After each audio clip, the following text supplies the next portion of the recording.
qui m'a le plus marqué, la fermeture de tout, comme si la vie s'arrêtait. C'est important qu'il y ait des petits commerces, c'est important qu'il y ait des petits endroits où on peut se retrouver et qui en même temps font tourner l'économie. Il va falloir être patient pour que ça remonte. Les gens ont perdu le pouvoir d'achat et puis on n'a rien pu consommer. On a eu la chance de faire les marchés sur Annecy, on a tourné, on a pu maintenir une activité. Ce qui m'a le plus marqué, c'est le nombre de personnes qui ont été mis au chômage, qui ont eu des pertes de salaire, ce qui a eu un impact forcément sur leur vie au quotidien. En ayant une perte de salaire, même qui peut paraître minime, mais qui reste néanmoins importante au vu de la vie économique sur Annecy. Le ralentissement a été international, il n'a pas touché que la région annécienne ou que la France, et toutes ces industries qui produisent pour la fabrication d'autres choses, forcément pendant 3 mois les carnets de commandes sont tombés un petit peu dans le négatif, et forcément ça aura des répercussions dans le temps. On se rend compte rapidement qu'on dépend beaucoup de la Chine, et que sans la Chine, le monde ne peut pas avancer. Dépendre d'un seul pays, ça devient vite compliqué, et ce serait bien du coup que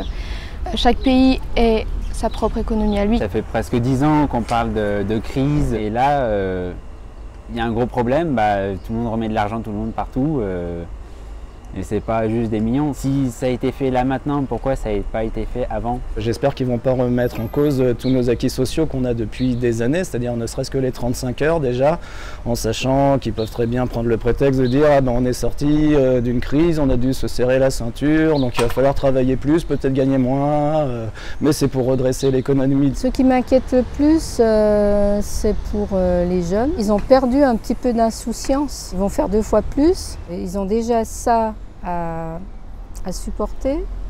En plus, l'angoisse de l'avenir. Ce qu'il faudrait éviter de faire, c'est un peu oublier ces commerces et ces restaurants juste parce que ça coûte un peu plus cher, et de se dire tant pis, c'est pas grave, je préfère payer 5 € au McDo que 10 € dans un bon restaurant. C'est un peu de la solidarité. La priorité pour relancer l'économie à Annecy, c'est de communiquer sur le fait qu'on a besoin des commerces de proximité, donc que ce soit les bars, les restaurants, parce que si eux ferment, la ville sera moins attrayante, les touristes ne viendront un peu moins, et donc tout est lié en fait. Ce qui serait dommage de faire cet été, de partir à l'étranger, en attirant les gens par chez nous dans notre ville ou dans notre région, ça servira à relancer l'économie locale. Le tourisme c'est bien, mais à la moindre occasion climatique ou des confinements nécessaires, on voit que le tourisme est réduit à néant. Ça rend dépendant. Il faut dire on redéveloppe quelque chose qui va être une production importante pour le secteur, et je reviens à l'agriculture,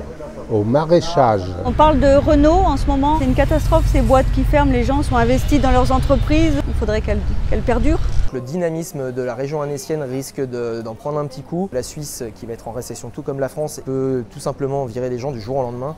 Je pense que ça va arriver à assez grande échelle, et j'ai peur qu'on le ressente. Je ne pense pas que la région d'Annecy perdra son dynamisme, son attrait. Il y a d'autres régions, par contre, pour lesquelles ça sera beaucoup plus difficile. Il y a une petite vanne dans la région où on disait sur Annecy, c'est soit on travaille à l'hôpital, soit on travaille à SNR. Il y a Stobli aussi à Faverges, qui est une grande boîte, il y a Salomon, il y a toutes ces boîtes-là. Je pense que c'est important de les conserver pour donner de l'emploi aux citoyens. Ce qui me fait un peu peur, c'est les grosses entreprises. Est-ce qu'ils vont bien jouer le jeu pour payer plus d'impôts, pour aider les petites entreprises? Il faut s'entraider. Qu'est-ce qu'ils comptent faire pour que tout le monde se sente bien et en sécurité, et ait envie du coup de faire repartir l'économie de la ville et du pays? On pourrait mettre en place des petites aides qui sont un peu plus simples et plus faciles d'accès à tout le monde. Un plan d'action général à ce type de pandémie ou de guerre ou n'importe quoi. Est-ce que par exemple la Chambre des métiers, la Chambre de commerce a une idée qui pourrait motiver tout le monde, que tout le monde pourrait mettre en œuvre pour essayer de redynamiser un petit peu l'activité? Qu'est-ce qu'il prévoit de faire en Haute-Savoie, entre autres? Je pense qu'il y a un gros savoir-faire. Faire travailler les gens du territoire. Pour l'économie, je pense que ça donnera aussi le pouvoir d'achat, ça ferait travailler, et donc c'est un cercle, ça tourne. Et les gens, ils se retrouvent dans la misère parce que cette économie ne peut plus avancer. Comment ils vont gérer tout ça? Parce que beaucoup de gens ne travaillent plus. Et comment ils vont pouvoir leur permettre de reprendre le travail et de reprendre une vie normale? Est-ce qu'ils vont essayer d'être plus proches des gens localement, de tous ces gens qui ont des petites entreprises, des petits commerces? Il y a beaucoup de choses qui partent d'en haut. Moi, je pense que parfois, il faudrait redescendre et partir d'en bas.